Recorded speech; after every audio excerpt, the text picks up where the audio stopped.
العالمین۔ محترم سامعین کرام، ابھی آپ کے سامنے اسٹیج پر بیٹھے ہوئے حضرت علامہ مفتی شہباز صاحب تشریف فرما ہیں۔ ان کی بھی خطابت آپ کو سننی ہے، بہت زوردار انداز میں حضرت کی خطابت ہوتی ہے۔ اور ابھی ساتھ ساتھ ساتھی نوجوان حضرت حافظ و قاری غلام رسول صاحب بھی تشریف فرما ہیں، ان کی بھی آپ کو خطابت سننی ہے۔ بس میں آپ کو اور تمام سامعین کو صرف جمع کرنے کے لیے 10-20 منٹ کے لیے آیا ہوں۔ اصل تقریر تو ہمارے مہمان کی ہوگی۔ آج دو مہمان جلوہ افروز ہیں، ان کے چہرہ دیکھتے رہیے، دیکھنا ثواب ہے، اور کچھ باتیں سنتے رہیے۔ ایک دو اشعار سماعت کیجئے، اس کے بعد میں اپنی گفتگو کروں گا۔ صبا پیغام سوال آئی ہے گلزار نبی سے، آیا ہے بلاوا مجھے دربار نبی سے۔ طیبہ میں صبا پیغام سوال آئی ہے گلزار نبی سے، آیا ہے بلاوا مجھے دربار نبی سے۔ ہر آ گئی عرش پہ یہ آگ قسمت، ہر عشق پہ کہ خلد ہے ہر عشق کی قیمت۔ تحفہ یہ ملا ہے مجھے دربار نبی سے، آیا ہے بلاوا مجھے دربار نبی سے۔ اور غلام رسول صاحب اس شعر کو دیکھیے۔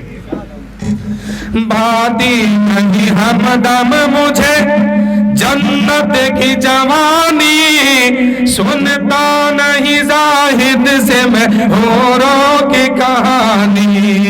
باتی نہیں ہمدم مجھے جنت کی جوانی، سنتا نہیں زاہد سے میں حوروں کی کہانی۔ الفت ہے مجھے سایہ دیوار نبی سے، آیا ہے بلاوا مجھے دربار نبی سے۔ شکریہ۔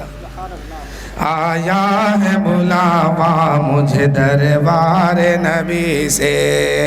بندہ وہی کامیاب ہے جو ہر وقت اللہ و رسول کی محبت میں اپنی زندگی گزار رہا ہے۔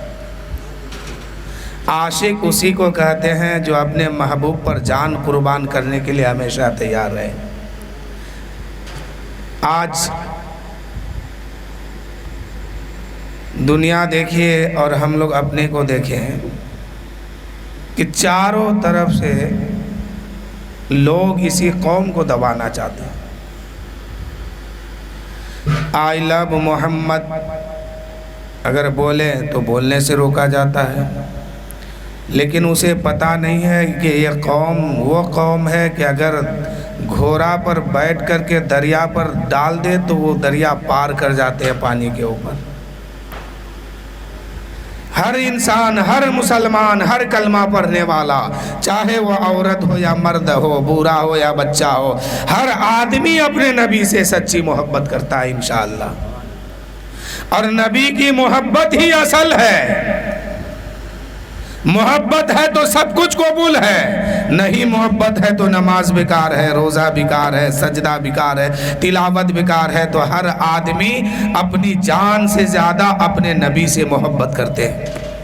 آج دنیا روکنا چاہتی ہے کہ آئی لو محمد مت کہو، لیکن مسلمان کا بچہ آئی لو محمد پر فدا ہے صلی اللہ علیہ وسلم۔ یعنی آئی لو محمد کا مطلب کیا ہوتا ہے؟ یہ انگریزی ورڈ ہے، آپ لوگ سب کو جانتے ہیں کہ ہم اپنے نبی سے بے پناہ محبت کرتے ہیں، ہم اپنے نبی سے عشق کرتے ہیں، پیار کرتے ہیں، ہم اپنی جان سے بھی زیادہ اپنے نبی سے محبت کرتے ہیں۔ اب نبی کی محبت کیا ہے کہ مثال میں ایک دے رہا ہوں، آج اگر کوئی کہے، آج عشاء کے بعد کوئی یہ کہے کہ کل کی فجر کی نماز ہم پڑھ کر کے آج ہی سو جائیں گے، تو کیا اس کی نماز ہوگی؟ نہیں ہوگی۔ کوئی اگر کہے کہ آج ہی رات ہم کل کی ظہر کی نماز میں پڑھ کے سوؤں گا، کیا اس کی نماز ہوگی؟ نہیں ہوگی۔ عصر کی نہیں ہوگی، مغرب نہیں ہوگی۔ کیا پتا چلا کہ نماز کا وقت ہونا ضروری ہے۔ فجر کا بھی ٹائم نہیں ہے، کوئی فجر پڑھ کے سوئے گا اس کی نماز نہیں ہوگی۔ ظہر کا ٹائم نہیں ہے، کوئی ظہر پڑھ کے سونا چاہے گا اس کی نماز نہیں ہوگی۔ عصر کا ٹائم ابھی نہیں ہے، اگر عصر کی نماز پڑھ کے کوئی سونا چاہے گا اس کی نماز نہیں ہوگی، مغرب کی نماز نہیں ہوگی۔ کیا پتا چلا کہ عصر کی نماز پڑھنے کے لیے وقت کا ہونا ضروری ہے، مغرب کی نماز پڑھنے کے لیے وقت کا داخل ہونا ضروری ہے۔ اگر کوئی کہہ دے ہم ابھی کل جو ہے روزہ رکھیں گے اور شام کو افطار کریں گے مغرب کے بعد، کیا اس کا فرض روزہ ادا ہوگا؟ نہیں ہوگا۔ اسی لیے نہیں ہوگا کہ ابھی رمضان کا مہینہ نہیں ہے۔ فرض روزہ ادا ہونے کے لیے رمضان کا مہینہ آنا ضروری ہے، رمضان ضروری ہے۔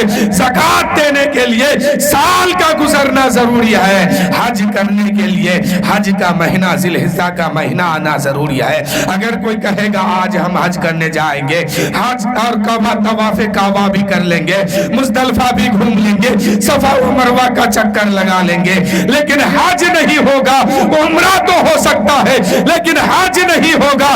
کیا پتا چلا حج ہونے کے لیے حج کا مہینہ آنا ضروری ہے، زکوٰۃ ادا کرنے کے لیے سال کا گزرنا ضروری ہے، نماز پڑھنے کے لیے وقت کا داخل ہونا ضروری ہے۔ لیکن نبی سے محبت کرنے کے لیے اب وقت کی ضرورت نہیں ہے، ہر وقت نبی کی محبت ہم سب پر فرض ہے، ہر وقت نبی سے محبت کرنا امتی پر فرض ہے۔ اس میں کوئی ٹائم نہیں ہے، کوئی وقت نہیں ہے، کوئی سمے نہیں ہے۔ آپ چاہا ہے وہی سے نبی سے محبت کیجئے اور وہی پر آپ پر نبی کی محبت فرض ہے، ہر حال میں فرض ہے۔ جس حال میں ہے اسی حال میں اپنے نبی سے محبت کیجئے۔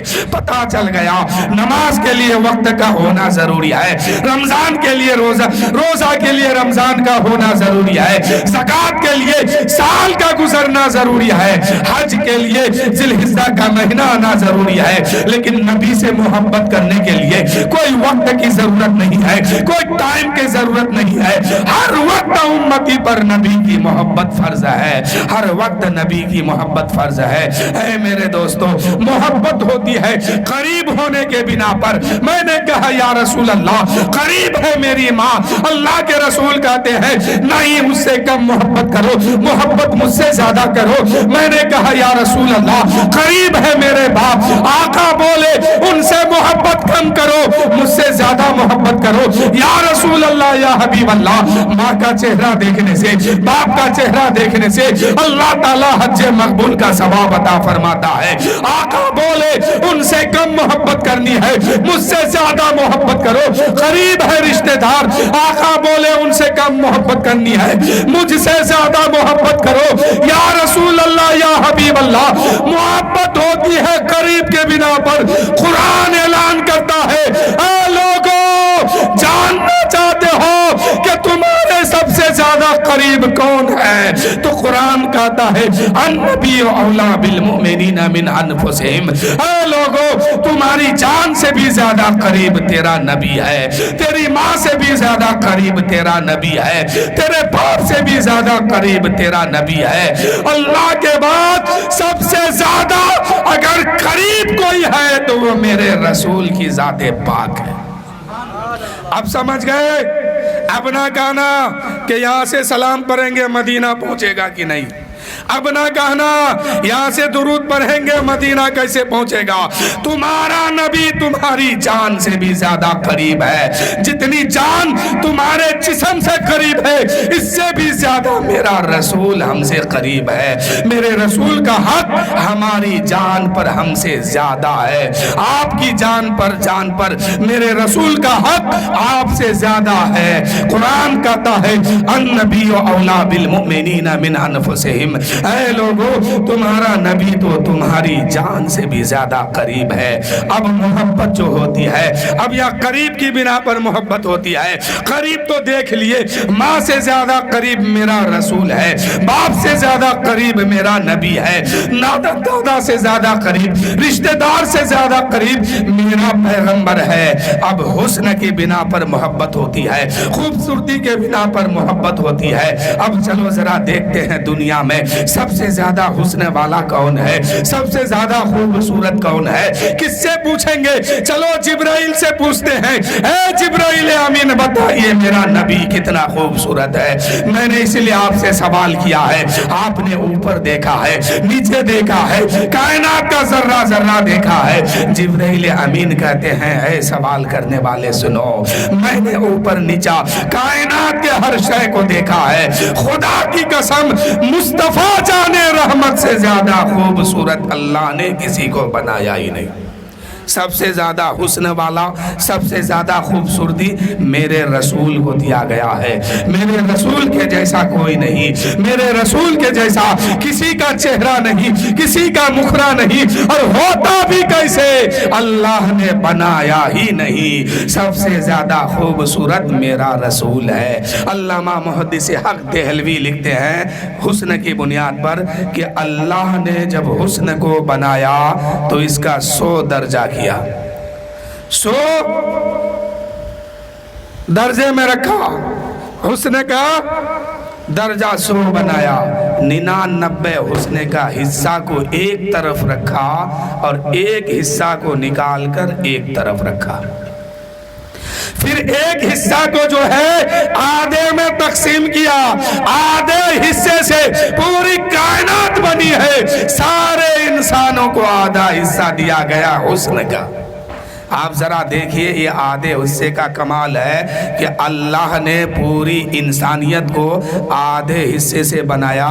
تو آپ کتنا خوبصورت ہے، آپ کے بچے کتنے خوبصورت ہیں، آپ لوگ کتنے خوبصورت ہیں، ہم لوگ کتنے خوبصورت ہیں۔ یہ کمال ہے آدھے حصے کا۔ اور آدھا حصہ جو ہے حضرت یوسف علیہ السلام کو دیا گیا، آدھا حصہ حضرت یوسف کو ملا۔ تو مصر کی عورت جو ہے انگلیاں اپنی کاٹ ڈالی، خبر تک نہ ہوئی۔ جب حضرت یوسف مصر میں گئے وہاں کے لوگوں نے یوسف کو دیکھ کر مدہوش ہو گئے، اور پورے 99 حصہ جو ہے میرے رسول کو اللہ تعالیٰ نے عطا فرمایا۔ جس نے یوسف کو دیکھا وہ مدہوش ہو گئے، اور جس نے میرے مصطفیٰ کو دیکھا وہ ہوش میں آ گئے۔ مصر کی عورتوں نے انگلیاں کاٹی مدہوشی میں۔ یہاں مصطفیٰ جان رحمت کو دیکھنے کے بعد صحابہ اپنی گردن کٹا رہے ہیں ہوش و حواس میں، تیر کھا رہے ہیں ہوش و حواس میں۔ اے میرے دوستو، کسی پر جان دینا مدہوشی میں یہ کمال نہیں ہے، بے ہوشی میں جان دینا، بے ہوشی میں انگلی کاٹنا، بے ہوشی میں گردن پہ تلوار چلانا یہ کمال نہیں ہے۔ کمال تو تب ہے کہ ہوش موجود ہو اور اپنے آقا پر یوں ہی گردن کٹا رہے ہو، تلوار چلا رہے ہو، اور ہوش موجود ہو اور اپنے محبوب کی محبت میں، مصطفیٰ جان رحمت کی محبت میں اپنے سینے میں تلوار کی وار کو کھا رہے ہو، تیر کے وار کو کھا رہے ہو، بھالے اور برچھی کے وار کو کھا رہے ہو، تب یہ مزہ ہے کہ ہوش بھی موجود ہو اور نبی پہ جان بھی قربان کرتے رہو۔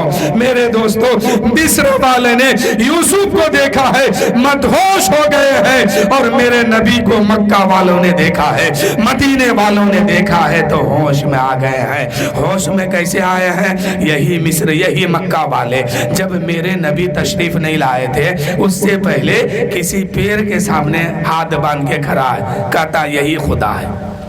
کچھ دیر کے بعد کہتا ہے کسی پتھر کے سامنے کھڑا ہو کے یہی خدا ہے۔ کبھی ندی کے سامنے، کبھی سورج کے سامنے، کبھی کسی اور کے سامنے، لیکن جب میرے رسول تشریف لائے ہیں تو مکے والے، مدینے والے ہوش میں آ گئے ہیں۔ میرے نبی نے فرمایا اے لوگو، جس کی پوجا تم کرتے ہو وہ غلط ہے، اس کو پوجو جس کو سب نے بنایا ہے۔ جس نے سب کو بنایا ہے مجھے بھی بنایا ہے، تجھے بھی بنایا ہے، وہ ایک اکیلی ذات ہے، اس کا نام اللہ ہے، اس کا نام خالق ہے، اس کا نام رحمان ہے، اس کا نام مالک و مولا ہے۔